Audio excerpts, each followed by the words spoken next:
지금부터 뉴스 키워드 짚어보면서 이슈 저격 본격적으로 시작합니다. 오늘의 첫 번째 키워드, 목함지뢰로 발목을 잃은 김정원 하사의 퇴원 소식입니다. 지난 8월 무기가 없어야 할 비무장지대에서 북한이 설치해놓은 목함지뢰를 밟고 오른쪽 발목을 잃었던 김정원 하사, 기억하실 겁니다. 지뢰를 받고 심각하게 다친 상태에서도 동료를 먼저 걱정하는 전우애를 보여줘서 감동을 줬습니다. 지난 10월 재활 치료를 시작했는데 2달 만에 건강한 모습을 되찾았습니다. 다시 한번 두 발로 우뚝 선 참 군인의 모습, 지성림 기자의 리포트로 보시겠습니다. 오랜 기간 휠체어의 도움을 받았던 김 하사가 퇴원을 앞두고 두 발로 곧게 서서 카메라 앞에 섰습니다.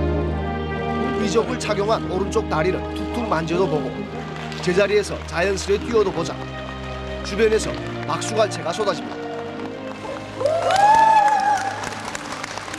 지금에 와서는 이제 잘 걷고 뛰고 정상처럼 걷는 제 모습을 느끼면서 걷는다는 게 얼마나 소중하고 행복한 것인지를 느꼈기 때문에. 김 하사는 오른쪽 발목을 절단한 뒤 국군수도병원에서 치료를 받다가 지난 10월 중앙보훈병원으로 옮겨져 재활치료를 받아왔습니다. 몰려든 인파를 향해 거수경례도 한 그는 늠름한 군인의 모습. 군에서 조국 수호를 이어가겠다는 강한 의지를 밝혔습니다.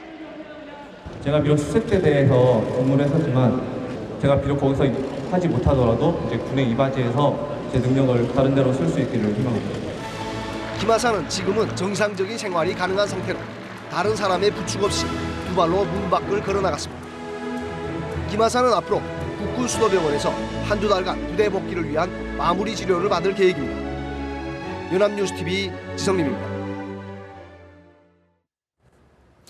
이렇게 군인 정신의 귀감을 보여준 김정원 하사, 앞으로도 군에 헌신하겠다는 마음가짐으로 이렇게 새로운 미래를 준비하고 있습니다.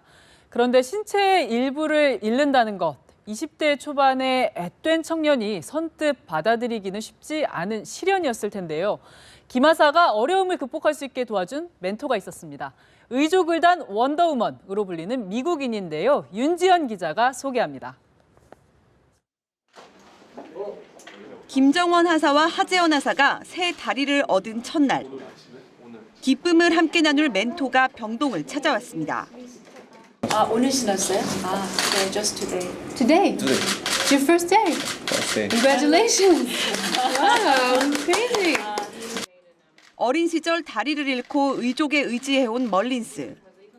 역경을 딛고 장애인 육상 선수로 세계 기록을 세우고도 모델의 영화 배우까지 도전한 두 장병의 선배님입니다.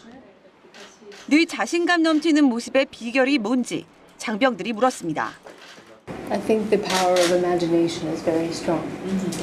Did you imagine it? You imagined yourself walking and running and swimming? Today it's 10 meters. Tomorrow it's 15 meters. And by the end of the week he's 100 meters. And it's 그러면서 남들에겐 하나뿐인 다리가 우리에겐 여러 개 생기는 거라며 해외에서 개발 중이라는 최첨단 의족 사진도 보여줍니다. one. Yeah, we only have one every day. We have options now. We're going to have options. 어쩌면 이거는 나는 발을 하나 잃었지만은 좀 더 다양한 발을 얻은 거예요. 나랑 똑같은 생각을 하는 사람이 이렇게 멋진 일들을 해냈고 이렇다는 게 너무 감격스러워요.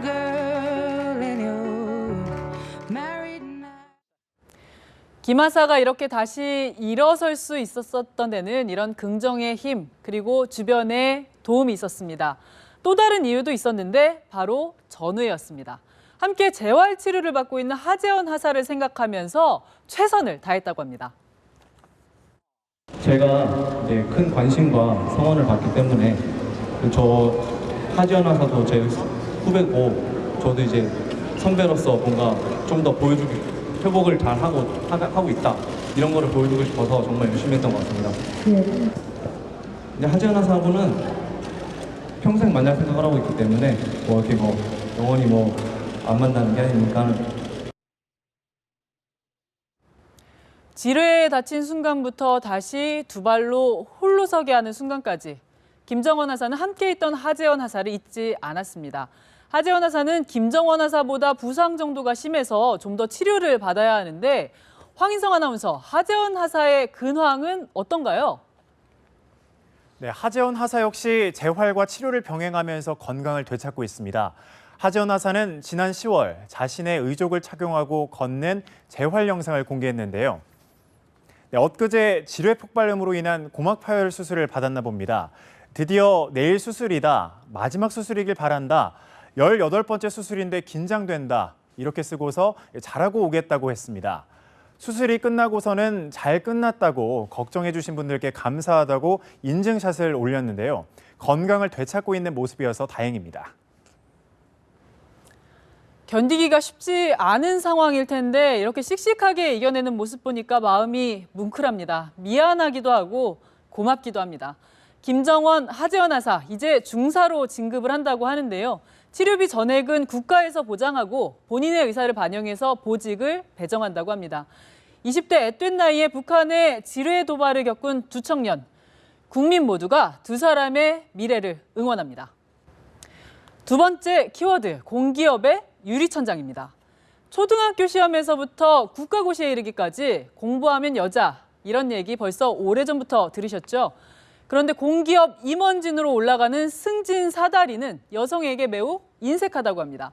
박근혜 정부 들어서 공기업 여성 임원을 30%까지 높이겠다, 이런 법안까지 나왔는데 30개 공기업의 여성 임원은 달랑 2명이었습니다. 승진뿐만 아니라 신규 채용에서도 여성 홀대 현상이 보였습니다. 김종수 기자의 리포트입니다. 올해 초 사법연수원 수료식. 수료생 509명 중 여성은 41%로 36%였던 지난해보다 더 늘었습니다. 지난해 말 삼성그룹 인사에서는 253명의 상무 승진자 중 여성은 13명. 아직 5%에 불과하지만 재계의 여성 임원 승진은 꾸준히 늘어나는 추세입니다. 하지만 정작 정부 감독을 받는 공기업들은 여성 대통령 3년 차인데도 전혀 딴판입니다. 30개 시장형, 준시장형 공기업 임원 148명 중 여성은 최연예 코레일 사장, 홍표근 광물자원공사 상임감사위원 단 2명입니다. 임원 후보군인 부장급 중 여성 비중이 1.2%에 불과하니 애초에 정치적 임명 외에는 여성 임원이 나올 수 없는 상황인 겁니다. 채용도 사정은 마찬가지.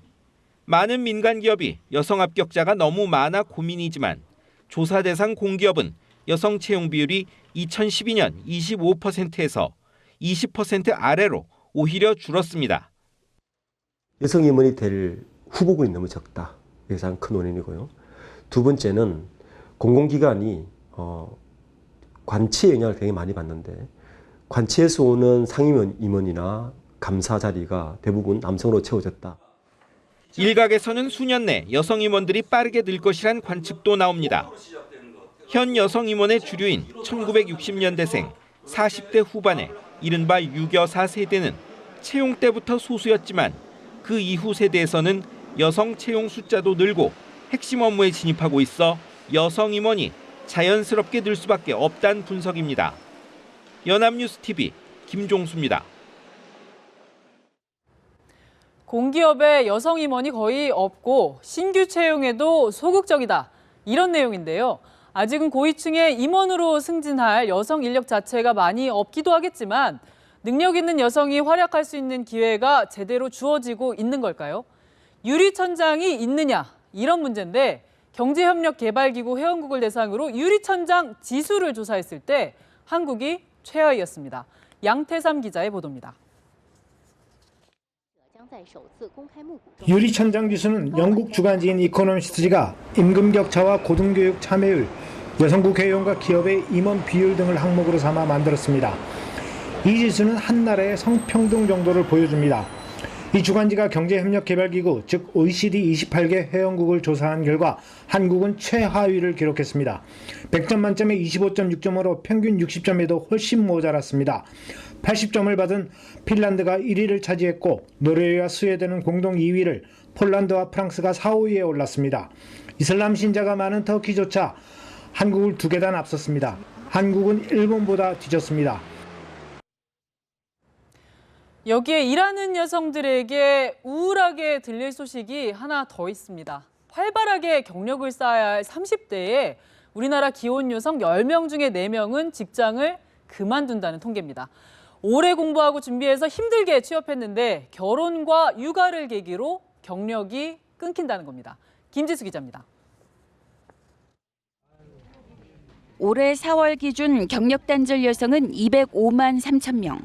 전체 기혼 여성 942만 명의 22%에 해당하는 규모로 지난해보다 4% 감소했습니다.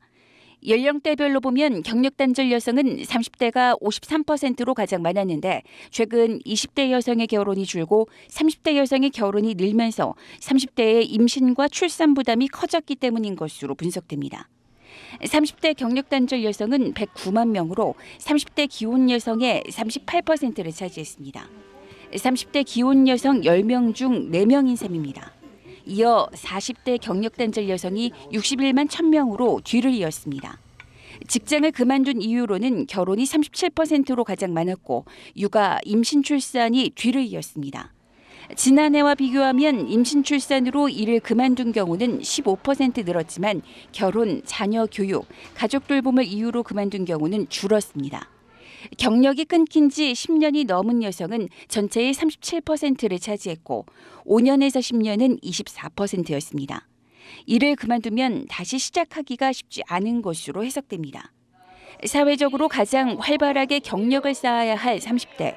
여성들은 결혼, 임신, 출산, 육아로 경력을 많이 단절하고 있습니다. 임산부 단축근무제 등 여성 고용 정책이 쏟아지지만 대부분의 사업장에서는 아직 현실화하지 않고 있는 실정입니다. 연합뉴스 TV 김지수입니다. 김지수 기자 리포트에서 보신 것처럼 한번 경력이 끊기면 다시 시작하기는 정말 쉽지가 않은가 봅니다. 지금은 물론 남녀를 떠나서 좋은 일자리 찾기가 쉽지 않은 시절이긴 하지만 구직과 승진에서 성별이든 학력이든 배경이든 그 무엇으로도 불합리한 차별이 없기를 바라봅니다. 세 번째 키워드, 딸바보 저커버그의 통큰 기부 소식입니다. 모든 부모들처럼 우리는 내가 지금보다 더 나은 세상에서 자라기를 바란단다. 페이스북의 창립자 마크 저커버그가 세상에 갓 태어난 딸 맥스에게 쓴 편지입니다. 그러고는 부부가 보유한 페이스북 지분 중 99%를 기부하겠다고 밝혔습니다. 기부액 놀라시면 안 됩니다. 우리 돈으로 자그마치 52조 원입니다. 자세한 소식 미국 샌프란시스코에서 이마섭 특파원이 전해드립니다. 저커버그와 첸 부부는 페이스북을 통해 딸 맥스의 탄생을 알렸습니다. 딸을 안고 찍은 사진과 함께 딸에게 보내는 엄마 아빠의 공개 편지도 실었습니다. 이들은 모든 부모들처럼 자식이 지금보다 더 나은 세상에서 자라기를 바란다면서 세상을 더 좋은 곳으로 만들기 위해 노력하겠다고 다짐했습니다.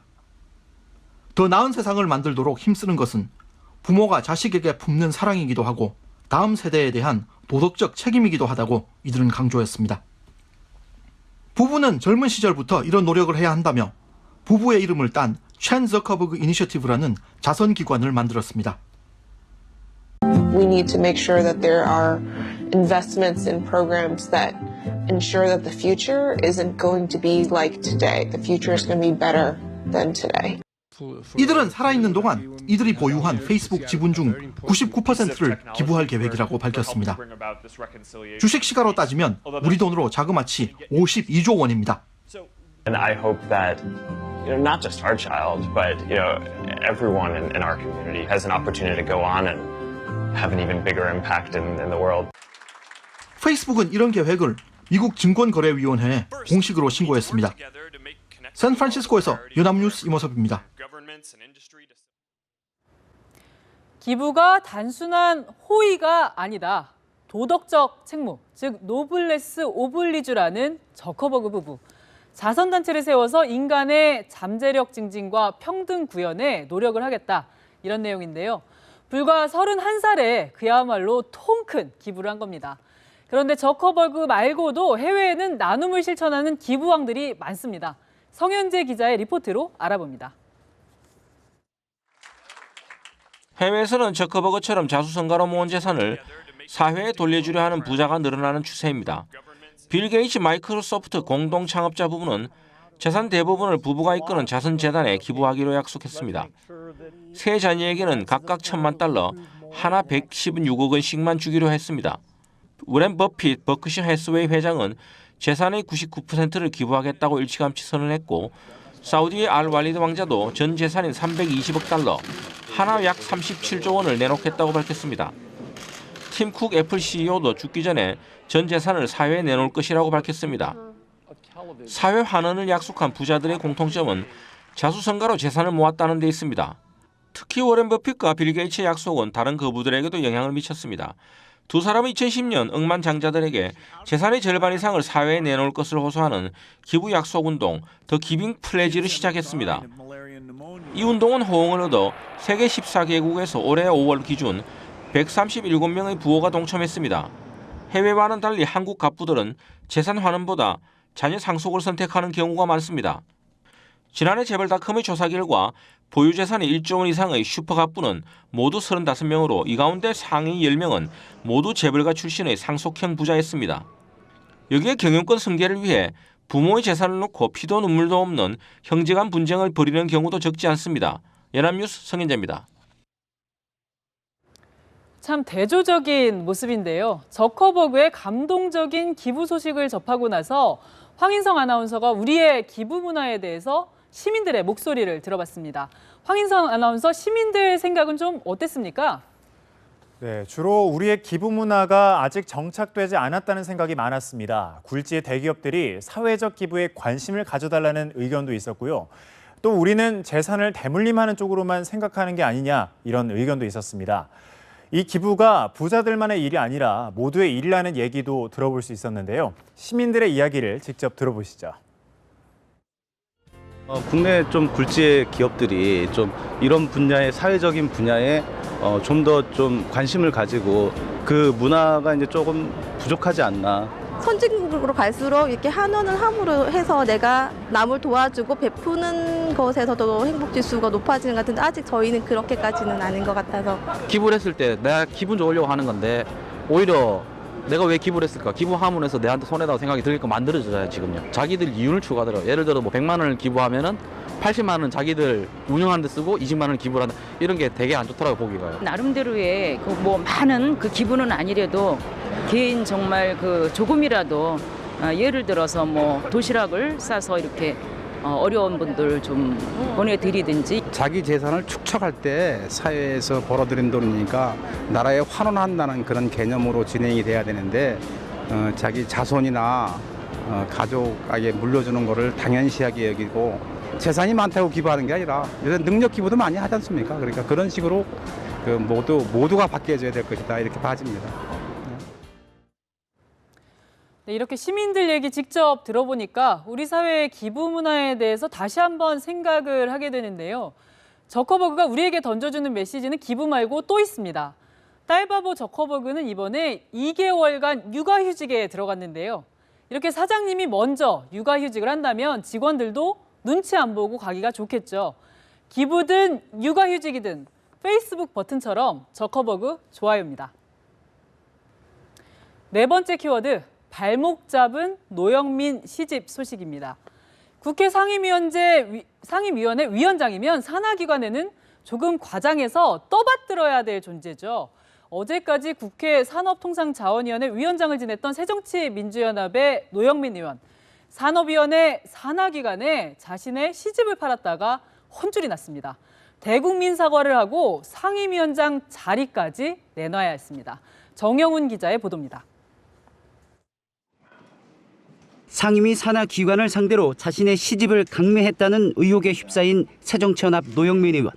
의원 사무실에 카드 결제 단말기까지 두고 책을 팔았다는 갑질 논란이 일파만파로 확산하자 의혹이 제기된 지 이틀 만에 고개를 숙였습니다.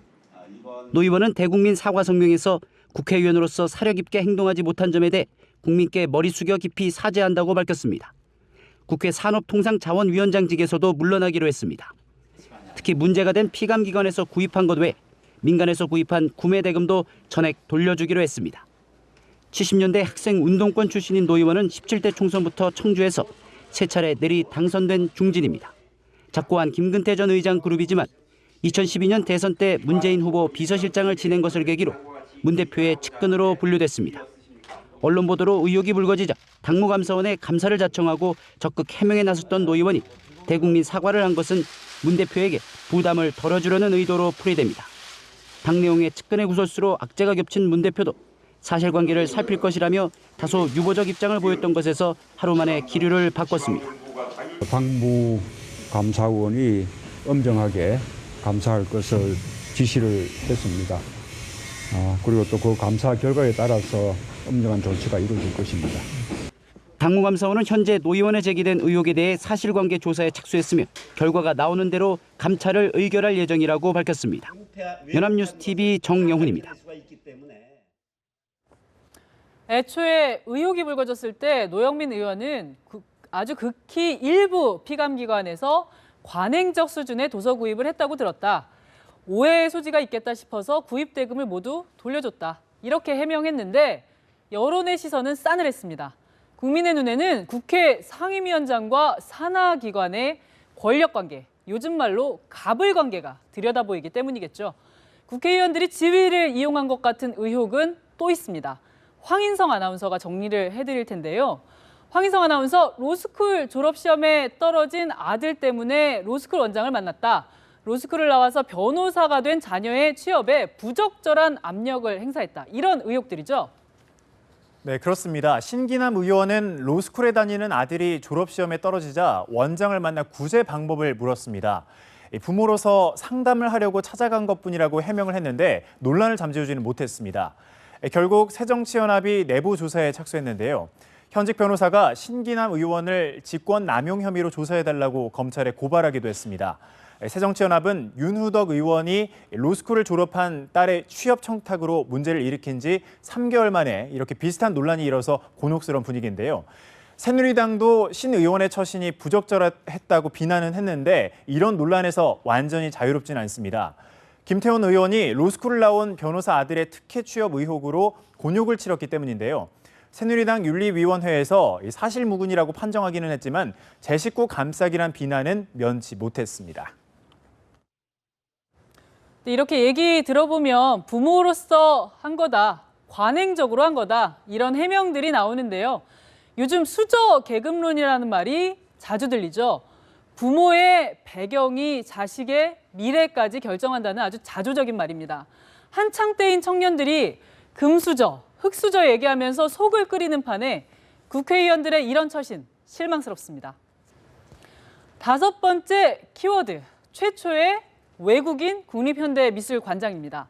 국립현대미술관이 1973년 개관한 지 43년 만에 최초로 외국인 관장을 맞이합니다. 스페인 출신인 바르토메우 마리 리바스가 그 주인공인데요. 문화체육관광부 산하 문화예술기관의 수장으로 외국인이 선임된 것도 이번이 처음입니다. 임광빈 기자의 리포트입니다. 신임 국립현대미술관장으로 낙점된 바르토메오 마리 리바스 국제근현대미술관 위원장 회장. 문화체육관광부 산하 문화예술기관의 수장으로 외국인이 선정된 것은 이번이 처음입니다.